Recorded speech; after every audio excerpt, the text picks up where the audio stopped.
Perkenalkan Lia Putri, saya Aulia Pintasari. Dan di kesempatan kali ini kami akan menjelaskan terkait nanobot dan masa depan medtech, solusi mikro untuk tantangan medis makro.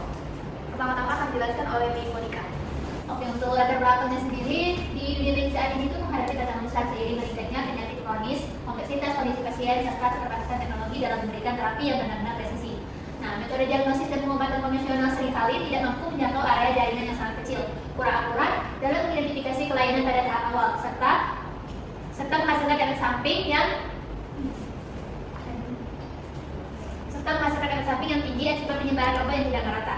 Nah, di sisi lain, kebutuhan akan terapi yang lebih personal, minim invasif, dan efektif terus meningkat seiring dengan kemajuan teknologi biologi, ilmu biologi, dan kedokteran.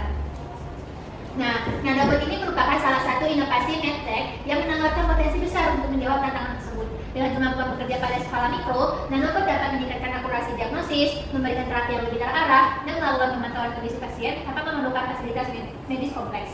Nah, teknologi ini itu juga berpotensi mengurangi ketergantungan pada prosedur invasif atau tenaga ahli tertentu, sehingga dapat membantu memperluas akses layanan kesehatan termasuk bagi masyarakat di daerah yang sulit dijangkau. Selanjutnya, untuk tujuan dari pembuatan laporan ini itu sendiri yaitu untuk menganalisis dan memahami perkembangan, potensi, dan tantangan teknologi nanobot sebagai solusi mikro untuk permasalahan medis makro dalam ruang lingkup kajian akademik berbasis literatur. Nah, selanjutnya untuk nanobot itu sendiri, di dalam perkembangan teknologi nanobot itu menunjukkan kemajuan signifikan dalam beberapa tahun terakhir, terutama pada sektor kesehatan dan biomedis. Nanobot itu dirancang dengan ukuran sangat kecil, berkisar pada skala nanometer sehingga mampu bergerak dan beroperasi di dalam tubuh manusia. Nah, teknologi ini muncul sebagai bentuk integrasi antara nanoteknologi, kecerdasan buatan, serta robotika mikro. Menurut penelitian terbaru, nanobot itu berpotensi digunakan untuk diagnosis dini, pengiriman obat secara terarah, hingga prosedur medis non-invasif yang dapat meningkatkan efektivitas terapi. Kehadiran AI pada nanobot juga memungkinkan perangkat ini itu mengambil keputusan secara otomatis berdasarkan lingkungan seluler yang mereka deteksi. Dengan demikian, teknologi nanobot ini menjadi salah satu inovasi medis yang paling banyak diteliti dalam dekade ini. Selanjutnya akan dijelaskan oleh Sarah.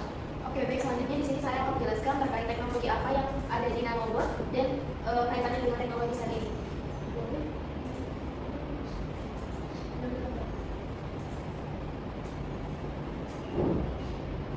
Nah, jadi ini adalah bentuk nanobot yang akan masuk ke dalam dalam sel tubuh manusia.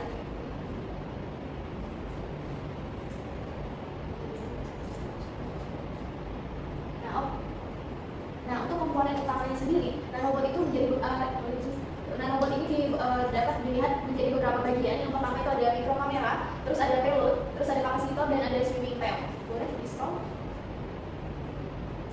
Nah, untuk detailnya di dalam nanobot sendiri, yang pertama itu ada mikrokamera, di mana mikrokamera ini berfungsi sebagai alat untuk memantau dan merekam bagaimana kondisi tubuh itu secara langsung ketika nanobot ini masuk dalam salah satu sel manusia. Di mana di dalam mikrokamera sebenarnya ada 3 bagian, ada environmental sensor, ada sensor yang bergerak nyata, terus ada biomolecular microsensor, terus ada acoustic sensor yang membantu kamera itu memahami getaran atau sinyal yang ada di dalam lingkungan internal. Yang kedua ada mikrokamera, di mana dalam mikrokamera ini berfungsi untuk menampung obat atau agen apa yang akan dimasukkan ke dalam tubuh manusia. Jadi dalam mikrokamera ada beberapa bagian. Yang pertama ada nanomanipulator site, dan ada main nanomanipulator, dan ada teleskopik makromanipulator. Selanjutnya ada manipulator gripper dan sistem aktuasi, di mana komponen ini memungkinkan nanobot itu memegang, memotong, dan memindahkan atau mengekstraksi objek mikro ke dalam tubuh. Di mana ini terdapat 4 bagian. Yang pertama ada manipulator gripper, terus ada nanomanipulator, locomotion flagella, dan flagella pneumatic connector. Selanjutnya terdapat sensor dan sistem dan komunikasi, di mana nanobot ini memiliki berbagai sensor untuk mendeteksi biomarker, medan kimia, tekanan suhu, dan kondisi biologis lain. Di mana sensor ini sebagai sistem komunikasi yang memungkinkan nanobot itu bisa mengirimkan data ke perangkat luar, termasuk AI tadi. Nah, di mana di dalam sensor ini terdapat beberapa bagian, ada dipole antena, link up connector, biomolecular sensor, dan environmental sensor. Selanjutnya terdapat sistem energi atau micropole unit, yang di mana nanobot ini membutuhkan energi untuk mengoperasikan sensornya tadi agar bisa bergerak. Di mana pada gambar ini energi itu ditunjukkan sebagai kapasitor, yang di mana ada core body structure, terus ada konektor yang dapat digunakan sebagai saluran untuk transfer energi eksternal, terus ada energi yang mungkin berasal dari reaksi kimia mikro, panas tubuh, energi magnetik, dan gelombang akustik.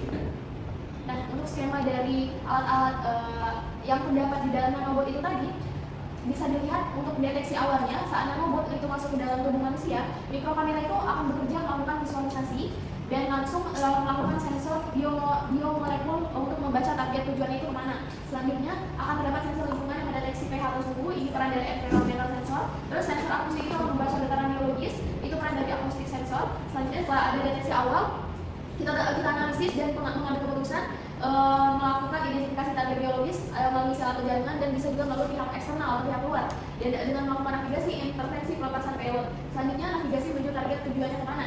Yang pertama itu ada gerak propulsif yang menggunakan flagelanya tadi, bagian ujung, di mana itu peran dari locomotion flagella. Selanjutnya dibawa ke kendali arah melalui pneumatic connector. Selanjutnya ada proses intervensi aksi terapi. Di sini ada peran dari nanomanipulator dan main nanomanipulator untuk memposisikan terapinya. Terus ada gunakan breather untuk memegang atau menginspeksi objek. Terus aktifkan makromanipulator untuk jangkauan lebih jauh. Siapkan payload dari ruangan obat, dan obat itu akan dilepaskan. Selanjutnya ada komunikasi, tahap komunikasi dan pelaporan, di mana dia akan mengirim data melalui dipol antena yang paling depannya tadi. Selanjutnya akan ditransit satu scaling up connector. Selanjutnya energi dan selesai, di mana gunakan kapasitor sebagai sumber daya. Peran dari kapasitor tadi dan daya disalurkan melalui struktur inti konektor yang ada di berbagai structure nomor 9 dan 11, dan nanobot itu menyelesaikan tugas dan bisa kembali keluar melalui peran eksternal lagi. Baik, selanjutnya itu untuk cara kerja, boleh scroll ke atas.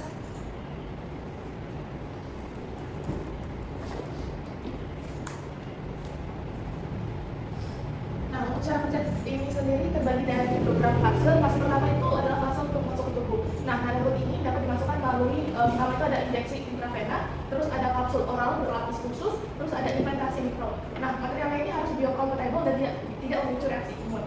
Untuk fase kedua itu ada fase navigasi, di mana nanobot ini menavigasi aliran darah menggunakan magnetic actuation, ultrasonic propulsion, chemical gradient dan juga microactuar mekanisme. Fase ketiga itu adalah fase deteksi dan diagnosis, di mana nanobot dilengkapi dengan sensor molekuler yang mampu mengenali protein onkogenik, toksin dan patogen, perubahan pH dan juga temperatur, kandungan oksigen dan glukosa, serta fragmen DNA sel akar. Fase keempat itu ada fase aksi terapeutik. Nah, setelah mencapai target, nanobot itu akan melakukan pengiriman obat ultrapresesi, terus penghancuran sel kanker menggunakan panas atau enzim, lalu akan memperbaiki DNA atau struktur sel tersebut. Fase kelima itu ada fase eliminasi dan juga monitoring, di mana nanobot ini dapat terurai oleh enzim tubuh dan keluar melalui urin, serta dapat ditarik oleh faktor eksternal dan tetap melakukan monitoring jangka panjang.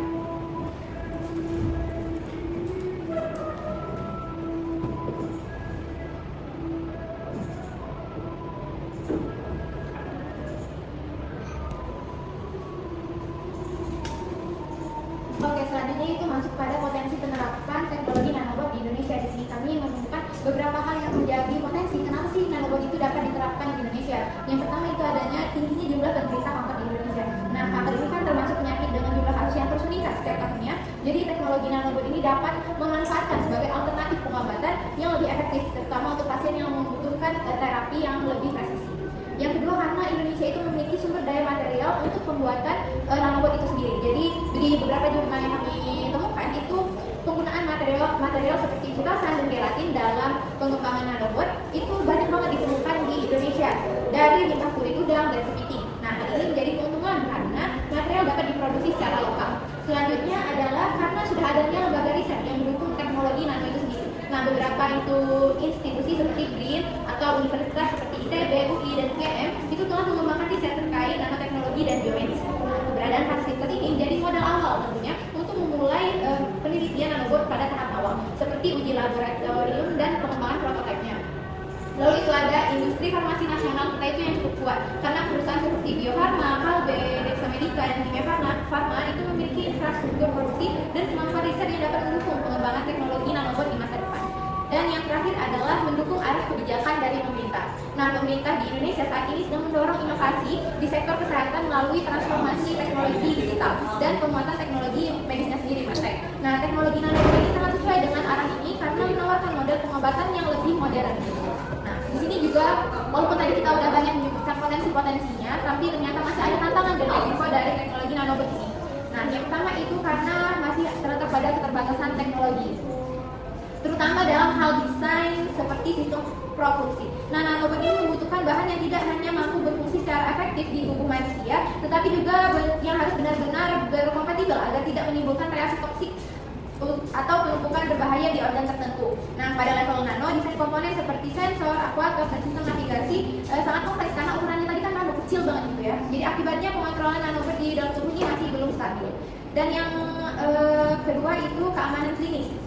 Karena setiap perangkat yang berinteraksi langsung dengan tubuh manusia itu wajib melalui uji klinis sebelum dapat digunakan, karena resiko seperti reaksi imun tubuh, terus toksisitas material, potensi malfungsi, hingga kemungkinan migrasi nanobot tuh ke organ yang tidak diinginkan. Lalu dari sisi biayanya, tentunya teknologi nanobot ini masih memerlukan fasilitas produksi dan riset yang sangat amat mahal, sehingga belum bisa diakses secara luas oleh fasilitas kesehatan, terutama di negara berkembang seperti Indonesia ini. Terus juga dari sisi regulasi, nanobot ini menghadapi hambatan karena belum adanya aturan yang jelas mengenai penggunaan robot skala nano di dunia medis. Nah, ketidakjelasan ini membuat proses penelitian, perizinan, hingga uji klinis berjalan lebih lambat. Selain itu, nanobot ini berfungsi mengumpulkan data biometrik yang sensitif di dalam tubuh sehingga menimbulkan kekhawatiran terhadap privacy. Nah, ngomong tentang privacy dan etika, nanobot yang masuk dalam tubuh ini kan mengumpulkan data biometrik yang sangat sensitif, sehingga harusnya pengelolaan, penyimpanan, dan penggunaan data ini harus diatur ketat agar tidak disalahgunakan. Oke, baik, selanjutnya itu adalah prediksi nanobot dalam 5-10 tahun ke depan. Jadi pengembangan nanobot ini dalam 1 dekade ke depan itu diperkirakan akan mengalami percepatan yang signifikan seiring kemajuan nanoteknologi. Nah, kalau perkembangan teknologi nanobot ke depan itu mungkin nanobot ini akan menjadi lebih kecil dan juga materialnya itu bakal lebih canggih. Dan kedua itu bakal adanya integrasi AI generatif dan edge computing di dalam nanobot. Ketiga, itu bakal ada nanoteknologi kombinasi antar nanobot, di mana nanobot di masa depan itu akan mampu berkomunikasi dan juga membentuk jaringan nano, network, dan teknologinya akan memungkinkan koordinasi antar nanobot. Nah, keempat, itu nanobot akan menjadi alat diagnosis yang standar, yang menunjukkan bahwa nanobot ini dapat mendeteksi kanker pada level yang sangat rendah. Selanjutnya di bidang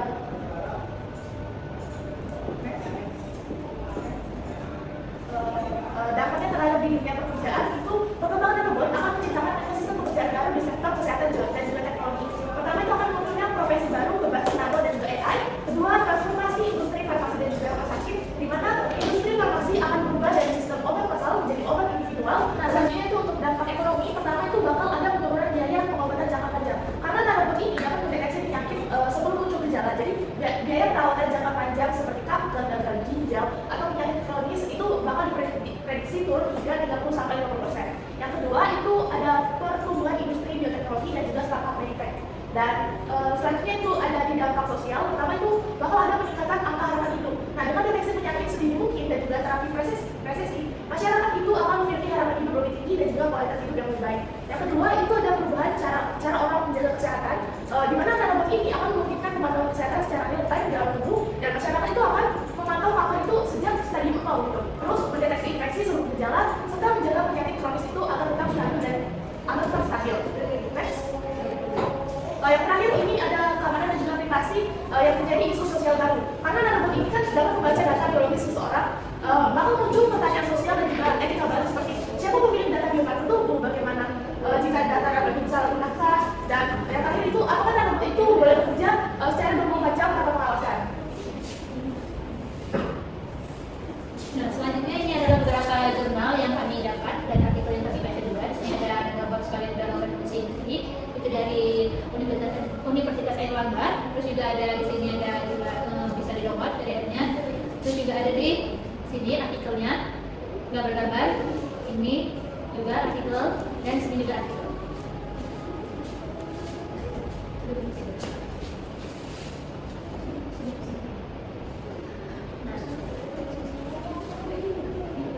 Kesimpulannya sendiri itu berdasarkan analisis yang telah dilakukan terhadap tren mekanisme di dalam maupun di teknologi manfaat tantangan serta potensi nanobot dalam dunia medis, dapat disimpulkan bahwa nanobot ini merupakan inovasi strategis yang mampu menjawab berbagai tantangan medis di era modern. Nah, nanobot ini menunjukkan kemampuan signifikan dalam meningkatkan efektivitas diagnosis, terapi melalui pengantaran obat yang sangat presisi, deteksi penyakit stadium awal, serta pemantauan kondisi biologis secara berkelanjutan. Integrasi AI, Internet of Things, robotika mikro, dan material biocompatible menjadikan nanobot itu sebagai perangkat medis yang adaptif, efisien, dan inovasi dibandingkan dengan metode pengobatan konvensional. Baik, itu baik, begini saja bisa kami sampaikan. Lebih dari kurang